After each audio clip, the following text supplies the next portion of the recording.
दोस्तों, आज हम लोग कोरोना काल में भारतीय सेवाओं में क्या परिस्थिति बन रही है, क्या संभावनाएं बन रही हैं और यूथ के लिए रोज़गार के अवसर, प्रतियोगिता से प्राप्त होने वाले पदों के अवसर और नौकरियों से संबंधित जानकारी लेकर आए। सबसे पहले विषय ये है कि हमें सरकारी नौकरियां और प्राइवेट नौकरियों के बीच का अंतर समझना होगा, उनकी बनावट को समझना होगा और भारतीय अर्थव्यवस्था में, भारतीय प्रशासनिक व्यवस्था में वो किस तरीके से योगदान दे रहे हैं, अपना कंट्रीब्यूशन कर रहे हैं, उनको समझना होगा। पहली बात मैं गवर्नमेंट सेक्टर की करूँगा, जिसमें यूपीएससी, राज्यों की पीएससी, एसएससी, अलग अलग प्रकार की जो पब्लिक सेक्टर अंडरटेकिंग्स हैं उनके द्वारा पदों की भर्ती, डिफेंस इत्यादि में अगर अनुमान लगाया जाए तो ये संख्या साल भर में करीब 10 से 12 लाख पदों की होती है, जो डी कैटेगरी से ए कैटेगरी तक की होती है, या हम कहें कि प्रथम वर्ग से लेकर चतुर्थ श्रेणी तक के बीच की है। तो पहले हम बात करेंगे सरकारी सेवाओं के बारे में। यूपीएससी ने पिछले 2 साल में अपना पैटर्न में काफ़ी आमूलचूल परिवर्तन किया है और उसको समसामयिक के साथ साथ, करंट अफेयर्स के साथ साथ इकोनॉमी, फॉरेन अफेयर्स, स्पोर्ट्स और घटनाक्रम से जोड़कर राजनीतिक व्यवस्था, आर्थिक व्यवस्था में जो परिवर्तन हो रहे हैं, जो बदलाव आ रहे हैं, उनके साथ जोड़ के एक प्रकार का घनीभूषण किया है, एक प्रकार का अमलगमेशन किया है, उसको मैं ये कहना चाहूँगा, जिससे कैंडिडेट जो है, जो यूथ है, वो अगर करंट अफेयर्स पर नज़र रखता है, वो दिन प्रतिदिन की होने वाली घटनाओं पर, दिन प्रतिदिन होने वाले बदलावों पर अगर नज़र रखता है और उनके परिणाम और उनके द्वारा प्रदर्शित किए जा रहे प्रभाव को अगर समझता है, तो बहुत आसानी से इन चीज़ों को कर ले जाएगा। तो एक तो ये, दूसरा ये इसकी बनावट ऐसी क्यों? इसकी बनावट इसलिए ऐसी है क्योंकि आप यूपीएससी के माध्यम से भारत सरकार को सर्व कर रहे होते हैं, भारत सरकार के विभिन्न सेवाओं में सर्विस कर रहे होते हैं, जो अमूमन 36 से 45 की संख्या में है, जिसमें भारतीय प्रशासनिक सेवा, जिसको हम आईएएस कहते हैं, भारतीय विदेश सेवा, जिसको हम इंडियन फॉरेन सर्विस करते हैं, भारतीय पुलिस सेवा, जिसको हम आईपीएस कहते हैं, ये प्रमुख है। और भी अन्य 36 प्रकार की सेवाएं हैं जो अलग अलग अर्थव्यवस्था के, सरकार के और दूसरी विभिन्न गणकों के क्षेत्र में अपनी सेवाएं दे रहे हैं। तो मेरा ये कहना है कि जो यूथ है उसको मात्र एक सेवा के लिए ही अपने आप को तैयार करना, ये अपने आप में एक छोटी सोच होगी और रणनीतिक रूप से उसकी अपरिपक्वता होगी, जब उसके सामने 36 प्रकार के या 40 प्रकार के अन्य रोजगार के अवसर उपलब्ध हैं और वो भी प्रतिष्ठित पदों पर। कोई इस प्रकार का नहीं है, बहुत छोटे स्तर पे नहीं है, प्रतिष्ठित पदों पर है। तो मैं ये कहना चाहूँगा कि आपको सबसे पहले इन सेवाओं की भली-भांति जानकारी लेनी चाहिए कि ये सेवाएं, भारतीय प्रशासनिक सेवाएं भारत में सरकार की रीढ़ की हड्डी हैं, जो सारी योजनाओं के क्रियान्वयन को अपने हाथ में लेके रखती हैं, उनसे संबंधित फाइनेंस को अपने हाथ में लेके रखती हैं और साथ में स्टेट में उपस्थित लोअर ब्यूरोक्रेसी को भी कमांड करती हैं। अतः हम ये कह सकते हैं कि भारतीय प्रशासनिक सेवाएं जो हैं इस देश में, भारतीय प्रशासनिक सेवा इस देश में होने वाले क्रियाकलापों का इंजन है, वो उनको एक दिशा की ओर ले जाती है और उनका क्रियान्वयन करती है। अब आप उस इंजन के ड्राइवर होंगे तो आपको ये जानना बहुत ज़रूरी होगा कि ड्राइविंग कैसे की जाए। उसके लिए आपको अखिल भारतीय स्तर पर आपको भारतीय प्रशासनिक सेवा में विजय प्राप्त करनी होगी, आपको सफलता प्राप्त करनी होगी। इसके लिए विषयों का चुनाव, उसकी तैयारी और पुराने लोगों के अनुभव, स्थापित कोचिंग सेंटर्स, स्थापित लेखक, प्रदर्शक, इन लोगों की जानकारी आपको होनी चाहिए। दूसरा मैं ये कहूँगा कि राज्य प्रशासनिक सेवाएं, हम सब जानते हैं कि भारत में जितने भी राज्य हैं उनके पास उनकी प्रशासनिक सेवाएं हैं, जो स्थानीय स्तर पर युवाओं को आकर्षित भी करती है और भर्ती करती हैं। स्थानीय स्तर पर युवाओं के आकर्षण का एक कारण ये भी है क्योंकि उनको उनका ग्राम, उनका ज़िला, उनका ब्लॉक ही सेवा के लिए मिल जाता है कई बार। और अपने आप में आप इतने मतलब बड़े स्तर पर जिस गांव से आप निकल रहे हैं, अगर उसी ज़िले के आप डिप्टी कलेक्टर होते हैं, या जिस तहसील से आप निकल रहे हैं उसी तहसील में जब आप एसडीएम होते हैं, तो लगभग एक पूरा का पूरा संसार आपके सामने उपस्थित हो जाता है, जहां पर क्रियान्वयन करने के लिए, लोगों की सेवा करने के लिए, सरकार की योजनाओं को सफलतापूर्वक क्रियान्वयन करने के लिए और लोगों की आशाओं को पूरा करने के लिए आपके पास एम्पल ऑफ स्कोप होता है, बहुत सारा स्थान होता है। तो मेरा ये मानना है कि स्थानीय स्तर पर युवा जो हैं वो स्टेट गवर्नमेंट्स के पीएससी को दे यूज़ टू प्रेफर, तो वो भी एक ज़रूरी है। ये भी लगभग यूपीएससी के स्तर पर ही ये काम करती हैं, उससे कम ज़्यादा उनका स्तर होता है। राज्य पर केंद्रित सूचनाओं के आधार पर वो प्रतियोगिताएं जो हैं वो प्रारंभ करवाती हैं। तो दूसरा मैं ये कहना चाहूँगा, तो हम ये बात कर रहे थे दोस्तों कि किस तरीके से जब आप उसी राज्य में रहते हैं, पैदा होते हैं, आप वहीं रहते हैं, वहीं पढ़ते हैं, वहीं आप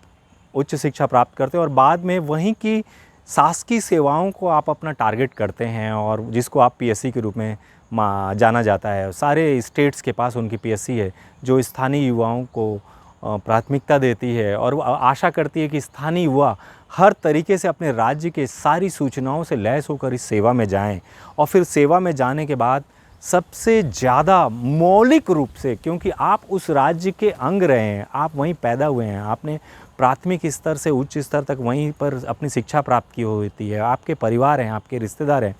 आप 20 वर्षों से या 22 वर्षों से उस राज्य में होने वाली सारी राजनीतिक, सामाजिक, आर्थिक घटनाक्रमों से वाकिफ़ होते हैं, वहाँ पर होने वाले भौगोलिक परिवर्तनों से वाकिफ़ होते हैं। तो जैसे मैं एक उदाहरण देता हूँ कि छत्तीसगढ़ प्रशासनिक सेवा के लिए जब आप तैयारी करते हैं, या छत्तीसगढ़ पुलिस सेवा के लिए जब आप एक तैयारी करते हैं, तो उसमें एक आवश्यक अंग और एक आवश्यक प्रश्न जो है वो नक्सलवाद पर आता है। अमूमन मैंने जितने भी 10, 15, 20, 25, 30, 40 लोगों से, प्रत्याशियों से मैंने बात किया या इंटरव्यूज़ से मैंने बात किया, तो उन्होंने कहा कि सर ये सवाल हमसे पूछा गया था और आपने हमको इसकी तैयारी करवा दी थी पहले से, और हम जो है इसके लिए पहले से तैयार थे। और वस्तुतः ये कहना चाहूँगा कि इंटरव्यू घूमते घूमते घूमते नक्सलवाद पर आ गया और हमने बहुत अच्छे से उसको समझाया, जिससे जो इंटरव्यूज़ थे, जो लोग थे वहाँ पर, वो काफ़ी प्रसन्न थे और संतुष्ट थे हमारे जवाब से और विषय पर हमारी समझ के लिए। तो मैं उन युवाओं को पुनः आमंत्रित करूंगा राज्य की प्रशासनिक सेवाओं की ओर देखने के लिए और उनको अपना लक्ष्य बनाने के लिए, जो चाहते हैं कि वो राज्य में ज़्यादा से ज़्यादा योगदान कर सकें, प्रशासन में, आर्थिक रूप से, पुलिस के रूप में, और दूसरी दिगर कम से कम 300 से 600 पद होते हैं, जिसमें पटवारी से लेकर सचिव तक का पद होता है। तो मैं आपको इसके लिए कहूँगा कि आप इसके लिए तैयारी करें, अपने अपने प्रिय और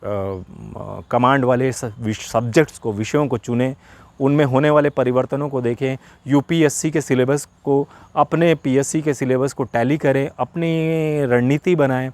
हमारी हमारी संस्था जो प्रत्येक विषय पर बार बार वीडियोस डालती है और जो एक्स्ट्रा एज इन्फॉर्मेशन आपको देने की कोशिश करती है, जिससे आप लैस हो जाएं हर तरीके से और पूरे कॉन्फिडेंस से आप प्रतियोगिता परीक्षा में जाएं और सफल हों। तो इन चीज़। तीसरी सेवा के बारे में हमें सोचना चाहिए कि एसएससी, वो भी कमोबेश साल भर में कम से कम 2 से 3 लाख पदों का वो विज्ञापन करती है और आपसे आवेदन आमंत्रित करती है, जो अभी तक जो है उत्तर भारतीयों के लिए वो एक बड़ा रोजगार का साधन और प्रतियोगिता का साधन होता था, जिसमें आप क्लास 10 से लेकर ग्रेजुएट और पोस्ट ग्रेजुएट लेवल तक के पदों के लिए प्रतियोगिता कर सकते हैं। तो अपने आप में आपके पास कई अवसर हो रहे हैं, जिसमें आप यूपीएससी 1 साल में, साथ ही साथ स्टेट की पीएससी कर सकते हैं, एसएससी कर सकते हैं, और अंततः आप जो है राज्य में होने वाली अन्य गतिविधियों को भी आप देखें जो रोजगार मूलक हैं और आपको प्रशासनिक पद देती हों। आप में एक और इकाई है जो बार बार जो है दूसरी सेवाओं के लिए आवेदन आमंत्रित करती है, वो है व्यापम, जो अपने आप में साल भर में वो भी करीब 10,000 से 20,000, 25,000 के आसपास पदों का सृजन करती है, उनके लिए आवेदन करती है, और वो उसके प्रतियोगिताओं के प्रश्न पत्र भी लगभग एसएससी और इनके समानांतर होते हैं। तो अगर आप एक बार प्रतियोगिता परीक्षाओं की तैयारी करते हैं तो आप उसको समुच्चय में करिए, इस तरीके से करिए कि नीचे से लेकर ऊपर तक सारी प्रतियोगिताएं जो हैं वो आपके द्वारा कवर कर ली जाए और लगभग प्रतियोगिताओं में आप जो है सफल होने का आपका अनुपात जो है वो बढ़ जाए, जिससे आप रोज़गार के बहुत नज़दीक पहुँचे और वो रोज़गार, वो सेवा जिसके लिए आपने अपने आप को तैयार किया था वो आपको प्राप्त हो जाए। तो मैं आज आप लोगों को मैंने 3 विषय पर अभी प्रकाश डाला। एक तो यूपीएससी का बताया मैंने, जो अखिल भारतीय स्तर पर सेवाओं के लिए आपसे प्रतियोगिता आवेदन आमंत्रित करती है और फिर आप प्रतियोगिता में आते हैं। दूसरा मैंने आपको बताया कि सारे राज्यों में उनकी पीएससी है और वो प्रतियोगिताएं आमंत्रित करती हैं जिसके लिए आप स्पेसिफिक फोकस कर सकते हैं और जो तत्काल में आपको जो है अब्जॉर्ब करती है। तीसरा जो है एसएससी का है और इसी स्टेट में व्यापम भी है। लगभग राज्यों में उनकी प्रतियोगिता परीक्षाओं के लिए, टेक्निकल प्रतियोगिताओं के लिए व्यापम बना हुआ है, उसको करते हैं। अब हम आ जाते हैं डिफेंस सेक्टर में। डिफेंस सेक्टर भारत का ऐसा सेक्टर है और रेलवे भारत का ऐसा सेक्टर है जो सबसे ज़्यादा नॉन यूपीएससी अन्य केंद्रीय सेवाओं के अलावा प्रतियोगिता और रोजगार उपलब्ध कराता है। तो मैं आपसे ये कहूँगा कि भारत की तीनों सेनाएं, थल सेना जो कि 14 लाख के आसपास है, वायुसेना जो कि 3.5 लाख के आसपास है, जल सेना नेवी हमारी जो कि 2.5 लाख के आसपास है, उनमें इतनी ज़्यादा 10वीं से लेकर हायर टेक्निकल क्वालिफ़िकेशन लेवल पर प्रतियोगिता और स्थान आपके पास उपलब्ध है। और अमूमन मेरा ये मानना है कि अगर किसी सर्विस को करने के बाद आपके मन में संतुष्टि का भाव होगा तो वो भारत की सेनाएं ही होंगी, तो आप उसको भी टारगेट कर सकते हैं और इसी सिलेबस में वो तैयार हो जाती हैं। जैसे इंडियन डिफेंस सर्विस में आईडीए के लिए आप जाते हैं, एनडीए के लिए आप जाते हैं, ओटीए के लिए, ऑफिसर्स ट्रेनिंग एकेडमी ट्रेनिंग के लिए आप जाते हैं, नेवल एकेडमी के लिए आप जाते हैं। तो ये बहुत सारी प्रतियोगिताएं आपके पास हैं और आगे आके खड़ी हैं। आपको बस एक बार उनके लिए अपना लक्ष्य निर्धारित करना है कि मुझे इस ओर जाना है, फिर आप वहाँ जा रहे होंगे और आप अपने लक्ष्य की ओर पहुँच रहे होंगे। और अंततः मैं ये कहना चाहूँगा कि भारत में एक दूसरा सेक्टर भी है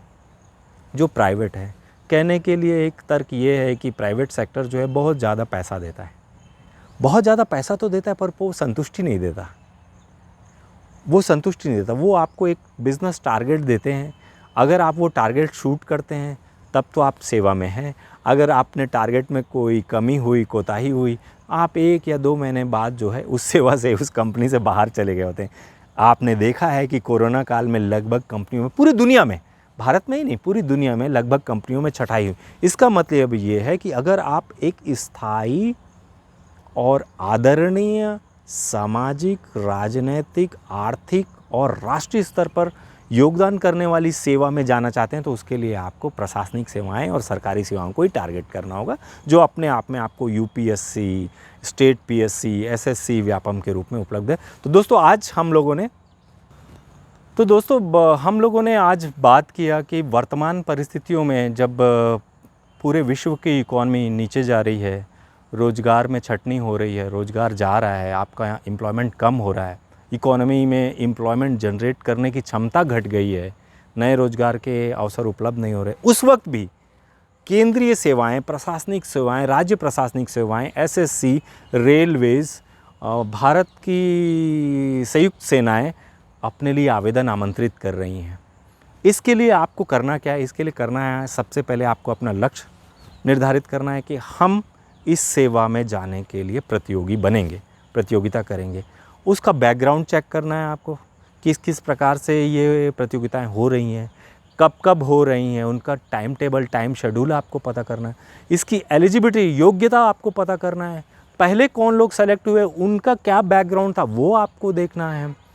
और कब कब इसमें ज़्यादा से ज़्यादा पदों की रिक्तियाँ आती है, ये सब देखना है। साथ ही आपको विषयों का चुनाव करना है, जो कि सबसे गंभीर और सावधानीपूर्वक किया गया काम आपका होना चाहिए, जो आपको अपने लक्ष्य के बहुत नज़दीक ले जाता है। अगर किसी विषय में आप पारंगत हैं और परफेक्ट हैं और वो आपका रुचि का भी विषय है, तो स्वाभाविक होगा कि इन प्रतियोगिताओं में कोई बंधन नहीं, आप कोई भी विषय ले सकते हैं।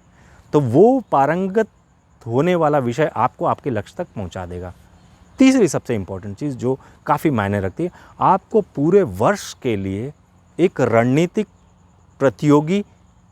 टाइम शेड्यूल बनाना होगा और उसमें अपना टाइम भी मैनेज करना होगा। साथ में किसी टेक्निकल एजुकेशन में अगर आप कंप्यूटर का कोर्स कर रहे हों या अन्य कोई कोर्स कर रहे हो, उनके साथ इनको एक बहुत संतुलित तरीके से संतुलन स्थापित करना होगा और अपने लक्ष्य की ओर बढ़ना पड़ेगा। तो मैं आपको ये कहना चाहूँगा कि आप जल्द से जल्द इस पर एक निर्णय लें अपने रुचि के अनुसार और आप हमारे संपर्क में आएँ। अगला मैं कुछ कहना चाहूँगा कि हमारा अगला जो लेक्चर होगा, जो मैं और आप जब जुड़ेंगे, तो पिछले 20 वर्षों से मध्य प्रदेश और छत्तीसगढ़ में जो सारे इंटरव्यूज़ का केंद्र बिंदु रहा है, वो विषय रहा है नक्सलवाद। तो मैं अगली बार जब आपसे जुड़ूंगा तो नक्सलवाद पर